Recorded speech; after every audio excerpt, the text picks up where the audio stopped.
Hello students of class 11th.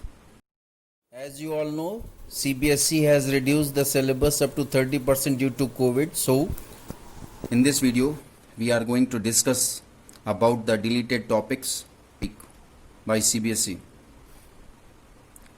So, we'll start with chapter number 1, Physical World. Physical World, the physics scope, excitement, nature of physical laws, physics, technology and society, means the awareness about the physics, means all these topics were deleted by CBSE. Rest of the thing will remain same, and there is no change in chapter number 2. That is, chapter number 2 is units and measurement. There is no change in units and measurement. And now the deletion in the chapter number 3, that is motion in a straight line. इसमें delete किया गया है frame of reference, motion in straight line, position time graph, speed and velocity. Speed and velocity, position time graph, ये सब आप लोग class 9th में पढ़ चुके हैं. Motion in straight line class 9th में आप लोग पढ़ चुके हो. Frame of reference class 9th में नहीं था, जो कि आप 11th में पढ़ते थे, लेकिन अब नहीं पढ़ना है फॉर द सेशन 2021. ओके. उसके बाद चैप्टर नंबर 4 में कोई डिलीशन नहीं हुआ है. चैप्टर नंबर 4 आपका है मोशन इन प्लेन, जिसमें आप पैराबोलिक पाथ और वेक्टर्स आप लोग पढ़ते थे, तो उसमें कोई डिलीशन नहीं हुआ है. उसके बाद chapter number 5 laws of motion.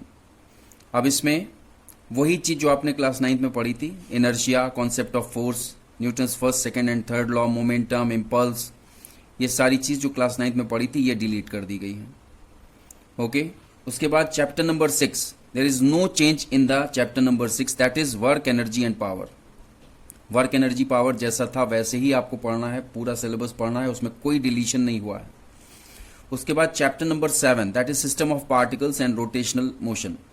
Rotational motion में जो मेन थ्योरम्स थी, parallel axis theorem and perpendicular axis theorem, ये दोनों और उसके एप्लीकेशंस, ये सब डिलीट कर दिए गए हैं.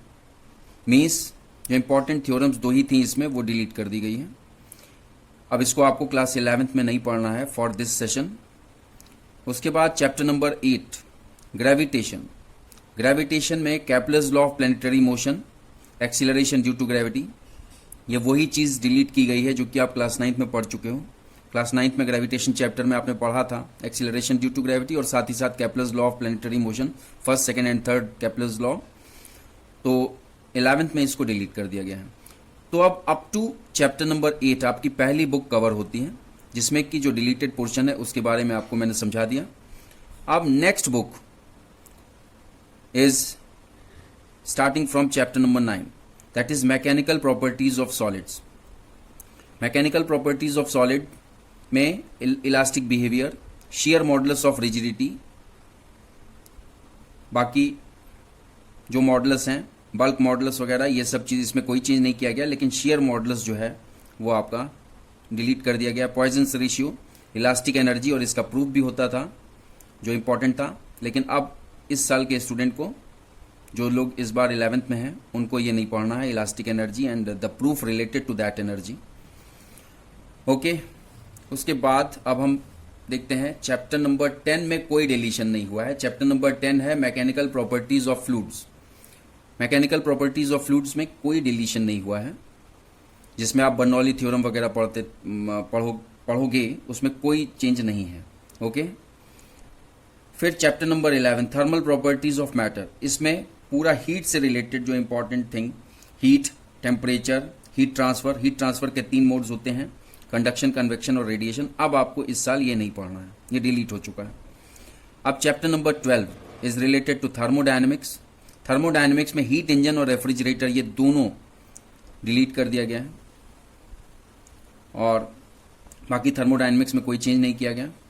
उसके बाद chapter number 13 is kinetic theory of gases. उसमें भी कोई डिलीशन नहीं हुआ है. Chapter number 14 is oscillation. Oscillation में भी कोई डिलीशन नहीं हुआ है. और चैप्टर नंबर 15 वेव्स, इसमें डिलीट किया गया है fundamental mode, harmonics and Doppler's effect. Doppler's effect बहुत इंपॉर्टेंट टॉपिक था, लेकिन डिलीट कर दिया गया है. सो ये जो मैंने आपको बताया ये डिलीशन के हिसाब से बताया कि क्या क्या चीज़ आपको इस साल नहीं पढ़नी है।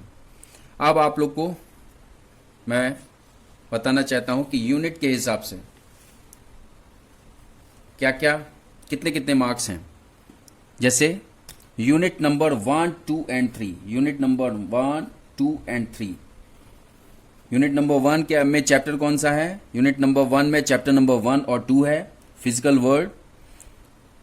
और चैप्टर नंबर 2 जो है वो है यूनिट्स एंड मेजरमेंट, ये यूनिट नंबर 1 में है।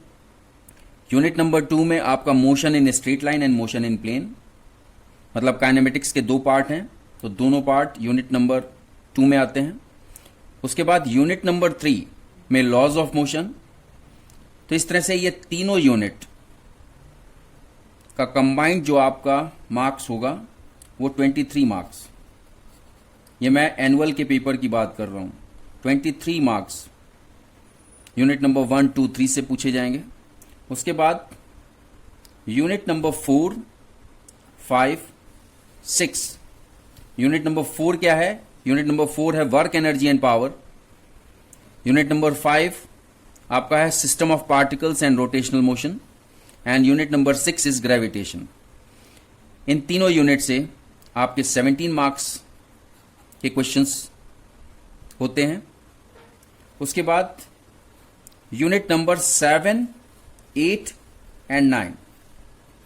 यूनिट नंबर 7 में आप चैप्टर नंबर 9, 10, 11 पढ़ते हैं। चैप्टर नंबर 9 में क्या है? Mechanical properties of solids. Chapter number 10 is mechanical properties of fluids. And chapter number 11 thermal properties of matter. Means जितने भी प्रॉपर्टीज हैं, मैकेनिकल प्रॉपर्टी और mechanical property of solids, mechanical property of fluids and the thermal property, इन तीनों को मिला करके 7, 8 unit number 7 बना है। और यूनिट नंबर 8 में थर्मोडायनेमिक्स है, केवल एक ही चैप्टर है, चैप्टर नंबर 12 थर्मोडायनेमिक्स, जो कि यूनिट नंबर 8 में है। यूनिट नंबर 9 में भी एक चैप्टर है, that is chapter number 13 kinetic theory of gases. इन तीनों यूनिट को मिला करके आपका 20 मार्क्स का पूछा जाता है। And at last for unit number 10, unit number 10 में केवल एक ही चैप्टर है, वो है सॉरी 2 चैप्टर है इसमें, oscillation and wave. Oscillation chapter number 14 है और वेव्स चैप्टर नंबर 15 है। ओके, सो ऑसिलेशन में कोई चेंज नहीं किया गया, वेव्स में चेंज किया गया, और ये 10 मार्क्स का पूछा जाएगा। तो ये अगर आप इसको टोटल कीजिए तो ये टोटल आता है 70 मार्क्स। ओके, सो आप मार्क्स के हिसाब से देखिए, 23 marks means unit 1, 2 and 3 and 20 marks unit number 7, 8, 9। जिन स्टूडेंट्स का पर्पस केवल 11 से 12 जाना है तो ये केवल 6 यूनिट पढ़ लें तो वो चले जाएंगे, बहुत अच्छे से पढ़ लें तो वो 11 से 12 प्रमोशन मिल जाएगा उनको। लेकिन अगर जिनका अच्छा स्कोर करना है तो उनको सब कुछ पढ़ना पड़ेगा, तब जाकर के 70 मार्क्स स्कोर कर पाएंगे एनुअल एग्जाम में। Okay, this is all about the deleted portion by CBSE for class 11 for this session.